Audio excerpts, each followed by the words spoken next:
दोस्तों, इस वीडियो में हम लोग विभिन्न प्रतियोगिता परीक्षाओं में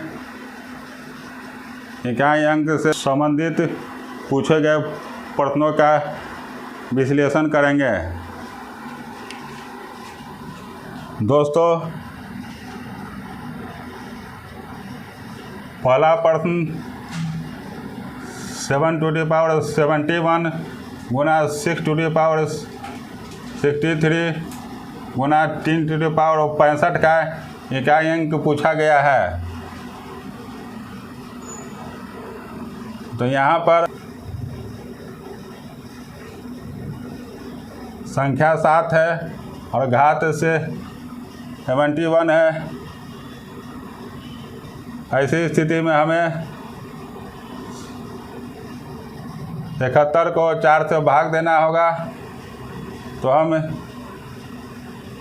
71 को 4 से भाग देंगे तो शेष 3 बचेगा। इसलिए हम 7�71 के स्थान पर 7�3 लिख देंगे और 7�3 का इकाई अंक 3 ही होगा।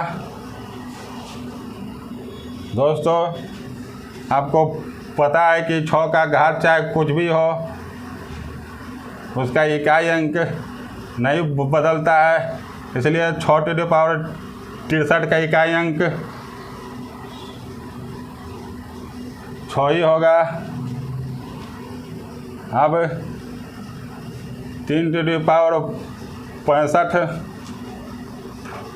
का इकाई अंक निकालने के लिए हमें 65 में 4 से भाग देना होगा तो शेष 1 हो जाएगा। अब हम 3⁻65 बराबर 3⁻1 के लिए लिख सकते हैं बराबर 3। इस प्रकार 3⁻65 का इकाई अंक 3 हो गया। अब हमें तीनों संख्या के इकाई अंक प्राप्त हो चुका है।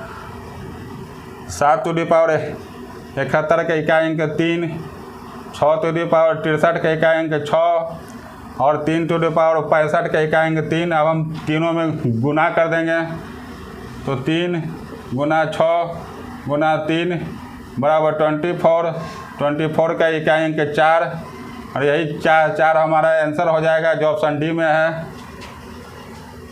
अब हम दूसरे प्रश्न पर ध्यान देंगे। यहाँ पर 10⁻28 है। 28 4 से पूरी तरह कट जाता है, इसलिए हम 10⁻28 के स्थान पर 10⁻4 लिख सकते हैं। और 10⁻4 बराबर 81 होता है, इसलिए इसका इकाई अंक 1 हो जाएगा। दोस्तों, आपको पता है कि जिस संख्या का इकाई अंक 1 रहता है उसका इकाई अंक कभी नहीं बदलता है, इसलिए 11⁻42 का इकाई अंक 1 ही हो जाएगा। अब 7⁻35 है। हम 35 को 4 में भाग देंगे तो शेषफल 3 हो जाएगा। अर्थात 7⁻35 को हम 7⁻3 भी लिख सकते हैं। अब 7⁻3 का इकाई अंक 3 ही होगा। अब हमें तीनों संख्या का इकाई अंक प्राप्त हो चुका है। 3⁻28 का इकाई अंक 1, 11⁻42 का इकाई अंक 1 और 7⁻35 का इकाई अंक 3। अब हम तीनों में गुना कर देंगे। 1 गुना 3 बराबर 3 हो जाएगा। ये हमारा आंसर होगा जो ऑप्शन बी में है। दोस्तों, तीसरे प्रश्न में 122⁻173 का इकाई अंक पूछा गया है। तो हम सबसे पहले 173 को 4 से भाग देंगे तो शेष 1 बच जाएगा। अब हम 122⁻73 के स्थान पर 122⁻1 लिख देंगे तो हमें 122 ही प्राप्त होगा। अब 122 का इकाई अंक 2 होता है। 2 हमारे ऑप्शन बी में है, यही आंसर हो जाएगा। अब 22⁻23 का इकाई अंक ज्ञात करना है तो हम उसी प्रकार 23 को 4 से भाग देंगे तो शेष 3 हो जाएगा। अब 22 टू दी पावर 23 के स्थान पर हम 22 टू दी पावर 3 लिख सकते हैं। अब 2 के पावर 3 का इकाई 8 होगा। यही हमारा आंसर हो जाएगा जो ऑप्शन डी में है। तो 5वें प्रश्न में 754 टू दी पावर 862 का इकाई अंक ज्ञात करना है। तो सबसे पहले हम 862 को 4 से भाग देंगे तो शेष 2 बचेगा। अब हम 754 टू दी पावर 862 के स्थान पर 754 टू दी पावर 2 लिख सकते हैं। अब 4 के पावर 2 का इकाई 6 हो जाएगा। यही 6 हमारा आंसर हो जाएगा। अब छठे प्रश्न में 870 टू दी पावर 15 दिया गया है। आपको पता है कि जिस संख्या के इकाई अंक 0 रहता है उसका घात चाहे कुछ भी हो उसका इकाई अंक 0 ही हो जाएगा। तो 870 टू दी पावर 15 का इकाई अंक 0 हो जाएगा। अब 217 टू दी पावर 10 का इकाई ज्ञात करना है। तो हम 10 को 4 से भाग देंगे तो शेष 2 बच जाएगा। तो हम यहाँ पर 217 टू दी पावर 10 के स्थान पर 217 टू दी पावर 2 लिख सकते हैं। अभी 217 का इकाई अंक 7 है तो 7 टू दी पावर 2 का इकाई अंक 49 अर्थात 9 हो जाएगा। इस प्रकार हमें 870 टू दी पावर 15 का इकाई अंक 0 और 217 टू दी पावर 10 का इकाई अंक 9 प्राप्त हुआ। अब यहाँ पर हमें 0 में से 9 घटाएंगे यह ऋणात्मक हो जाएगा, परंतु आपको ध्यान देना है कि यूनिट डिजिट कभी भी ऋणात्मक या निगेटिव नहीं हो सकता है। इसलिए हम 0 के स्थान पर 1 लगाकर इसे 10 बना देंगे। अब 10 माइनस 9 बराबर 1 हो जाएगा और यही हमारा आंसर हो जाएगा जो ऑप्शन ए में है। दोस्तों 7वें प्रश्न में 7 to the power 95 minus 3 to the power 58 का इकाई अंक ज्ञात करना है।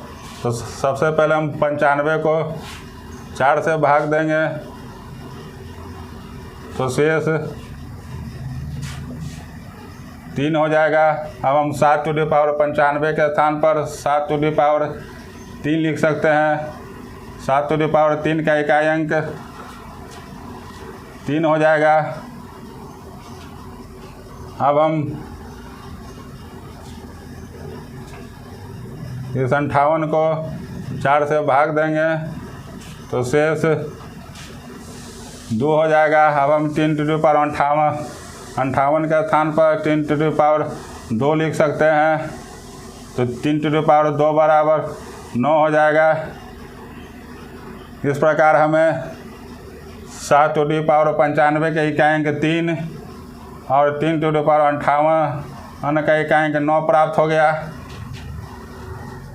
अब यहाँ पर 3 9 से कम है और आपको पता है कि इकाई अंक ऋणात्मक या निगेटिव नहीं हो सकता है।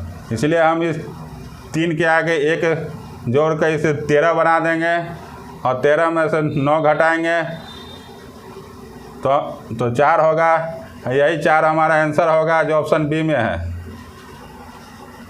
अब 8वें प्रश्न में हमें 3 to the power 99 minus 3 to the power 50 का इकाई अंक ज्ञात करना है। तो सबसे पहले हम 99 को 4 से भाग देंगे तो शेष 3 हो जाएगा।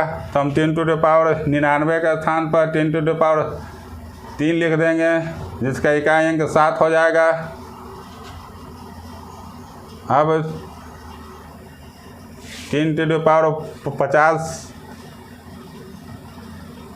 हम 50 को 4 से भाग देंगे तो शेष 2 हो जाएगा।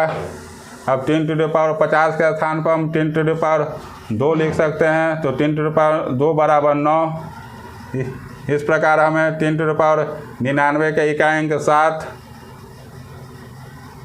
और 10 टू द पावर 50 के इकाई अंक 9 प्राप्त हो गया। अभी यहाँ भी आप देख रहे हैं कि 7 9 से कम है, इसलिए हम 7 को अधिक करने के लिए 7 के आगे 1 जोड़ के इसे 17 बना देंगे। अब 17 माइनस 9 बराबर 8 हो जाएगा और यही हमारा आंसर हो जाएगा जो ऑप्शन डी में है।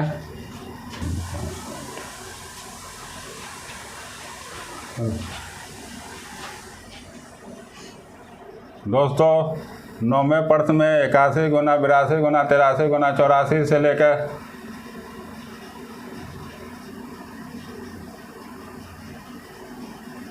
89 का इकाई अंक पूछा गया है।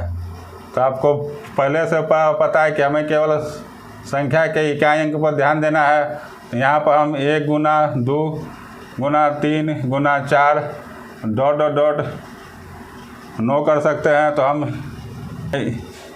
1 गुना 2 गुना 3 गुना 4 गुना 5 करेंगे तो 120 हो जाएगा। 120 का इकाई अंक 0 होता है। तो उसके बाद हम जितनी भी आगे बढ़ेंगे इकाई अंक 0 ही होगा, इसलिए इस पर्थ का इकाई अंक भी 0 होगा, जो ऑप्शन ए में है। यही हमारा आंसर हो जाएगा। अब यहाँ पर 279 का इकाई अंक 9, 167 का इकाई अंक 7 और 342 का इकाई अंक 2 होगा। तो हम इस पर्स के लिए 9 प्लस 7 गुना 2 लिख सकते हैं बराबर 9 प्लस 14 बराबर 23। 23 का इकाई अंक 3 ऑप्शन बी में है। ये हमारा आंसर हो गया। तो यहाँ पर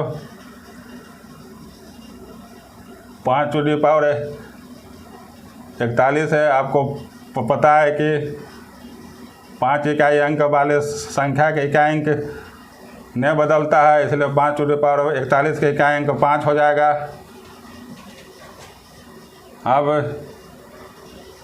यहाँ पर हमें 69 को 4 से भाग देंगे तो शेष 1 हो जाएगा। अब हम 7 टू दी पावर 69 के स्थान पर 7 टू दी पावर 1 लिख देंगे, इसका इकाई अंक 7 हो जाएगा। अब हम 3 टू दी पावर 57 में 57 को 4 से भाग देंगे तो शेष 1 बच जाएगा। अब हम 3 टू दी पावर 57 के स्थान पर 3 टू दी पावर 1 लिख सकते हैं, इसका इकाई अंक 3 हो जाएगा। अब हमें 5 टू दी पावर 41 के इकाई अंक 5, 7 टू दी पावर 69 के इकाई अंक 7 और 3 टू दी पावर 57 का इकाई अंक 3 प्राप्त हो चुका है। अब हम तीनों में गुना करके इकाई अंक निकाल सकते हैं। यहाँ हो जाएगा 5 गुना 7 गुना 3 बराबर 105। 105 के इकाई अंक 5, ऑप्शन बी हमारा आंसर हो गया। अब 13 टू दी पावर 2003 दिया हुआ है, तो हमें 2003 को 4 से भाग देंगे तो शेष 3 बच जाएगा। अब 13 टू दी पावर 2003 के स्थान पर हम 13 टू दी पावर 3 लिख सकते हैं, 3 टू द पावर 3 बराबर 27 होता है और 27 के इकाई 7, इसलिए 13 टू द पावर 2003 का इकाई 7 हो जाएगा, जो ऑप्शन ए में है यह हमारा आंसर हो जाएगा।